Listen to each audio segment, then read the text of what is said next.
நான் ஆண்டனி ஜேசுதாசன், நிறைவேற்று பணிப்பாளர், பெருந்தொடுத்துறை மக்கள் குரல் அமைப்பு. இன்று இலங்கையிலே இன்னும் ஒரு பேசு பொருளான ஒரு விஷயமாக மலையக மக்களுடைய காணி பிரச்சனை இருந்து வருகிறது. 1993ஆம் ஆண்டுக்கு பிறகு பல்வேறு சந்தர்ப்பங்களிலே ஆட்சியிலிருந்த அரசாங்கங்கள் மலையக மக்களுக்கு 7 பேச்சஸ் காணி கொடுத்து சில இடங்களிலே இந்தியன் வீட்டுத்திட்டத்தினூடாக வீட்டு திட்டங்கள் கொடுக்கப்பட்டிருக்கிறது. அப்போது இருந்த போதிலும் இப்போதைக்கும் 184 வீதமான மலையக மக்களுக்கு வீட்டு மற்றும் காணி தேவையாக இருக்கிறது.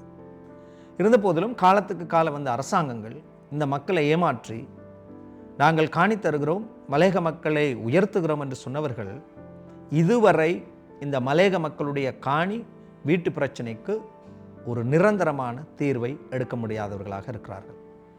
இந்த பிரச்சனையை நாங்கள் 2 விதமாக பார்க்கலாம். உண்டு 1993க்கு பிறகு சில இடங்களிலே ஒரு சிலருக்கு காணி வழங்கப்பட்டு இந்தியன் வீட்டு திட்டத்தின் ஊடாக வீடுகள் கட்ட போதிலும் அதில் 180க்கு மேற்பட்டவர்களுக்கு இதுவரை தங்களுடைய காணியினுடைய உரித்தை கொள்ளக்கூடிய எந்த விதமான சட்ட ரீதியான ஆவணங்களும் வழங்கப்படவில்லை.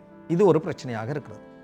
அடுத்த பக்கமாக இன்று கிட்டத்தட்ட 1,86,000 குடும்பங்களுக்கு காணி வீட்டு தேவை காணப்பட்ட போதிலும் அந்த தேவைக்கான நிரந்தரமான ஒரு தீர்வை வழங்க முடியாத ஒரு பிரச்சனை ஒரு பக்கம் இருக்கிறது. அப்போ 2 விதமான இந்த காணி வீட்டு தொடர்பாக பார்க்கிற நேரம் 2 விதமான பிரச்சனைகள் இருக்கிறது. இந்த 2 விதமான பிரச்சனைகளுக்கு அரசு வந்த ஆட்சியாளர்கள் தகுந்த தீர்வை, ஒரு நிரந்தர தீர்வை வழங்கவில்லை.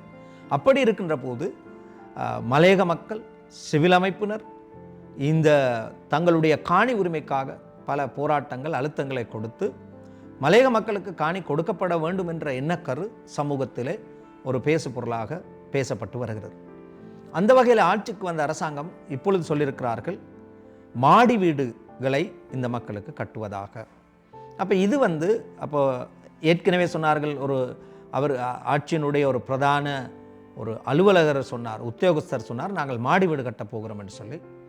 ஆனால் இப்போ அவர்கள் சொல்கிறார்கள் இன்னும் ஒரு தீர்க்கமான முடிவு நாங்கள் எடுக்கவில்லை என்று சொல்லி. எப்படி என்றாலும் கூட இந்த மலையக மக்களுக்கு மாடி வீடு கட்டுவது என்பது ஒரு தோல்வியான ஒரு செயற்பாடாகத்தான் நாங்கள் பார்க்கின்றோம். காரணம், மலையகத்தில் மாடி வீடு கட்ட வேண்டிய தேவைப்பாடு இல்லை.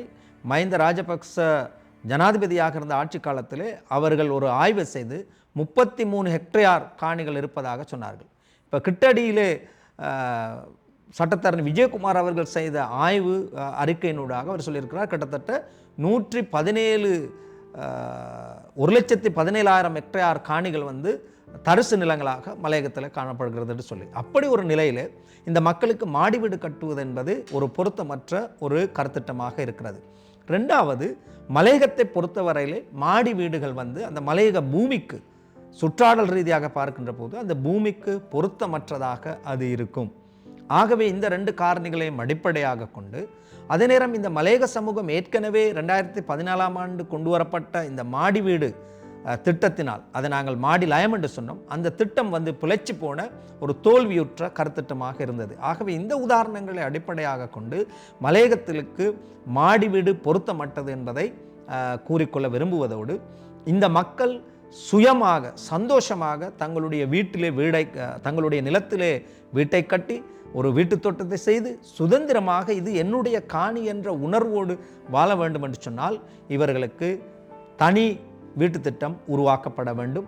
அதற்கு இந்த நாட்டில் இருக்கிற அனைத்து மக்களும், ஏனென்றால் 200 வருடங்கள் இந்த நாட்டுக்காக உழைத்திருக்கிறார்கள், இந்த நாட்டினுடைய பொருளாதாரத்திற்காக அபிவிருத்திக்காக உழைத்திருக்கிற இந்த மக்களுக்கு இந்த நாட்டு மக்கள் நன்றி கடன் செலுத்த வேண்டும் என்று சொன்னால் எல்லா மக்களும் இணைந்து இந்த மக்களுக்கு தனி வீட்டு திட்டத்தை கொண்டு வர வேண்டும் என்று ஒரு அழுத்தத்தை கொடுப்பதோடு இலங்கையினுடைய அரசாங்கத்தினுடைய தேசிய பாதீட்டில் அல்லது வரவு செலவு திட்டத்திலே இந்த மக்களுடைய தனி வீட்டு திட்டத்துக்கான, இந்த மக்களுடைய அபிவிருத்திக்கான நிதி ஒதுக்கீடு செய்யப்பட வேண்டும் எனவும் போராட வேண்டும்.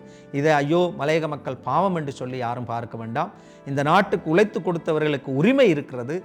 தங்களுக்கென்று தனி வீட்டு திட்டத்தை கேட்பதற்கு, தனி காணி துண்டு ஒன்றை கேட்பதற்காகவே இதற்கான பொறுப்புள்ளவர்கள் இதை யோசித்து நடந்து கொள்ளும்படியாகவும் மக்கள் எல்லாரும் இதற்காக ஒன்றிணைந்து இந்த மலையக மக்கள் ஒரு சுதந்திரமான மக்கள் கூட்டமாக பிரஜைகளாக வாழ்வதற்கேற்ற சூழ்நிலை உருவாக்குவதற்கு உழைத்து அழுத்தம் கொடுக்க வேண்டும் எனவும் இந்த நேரத்தில் கேட்டுக்கொள்கின்றேன்.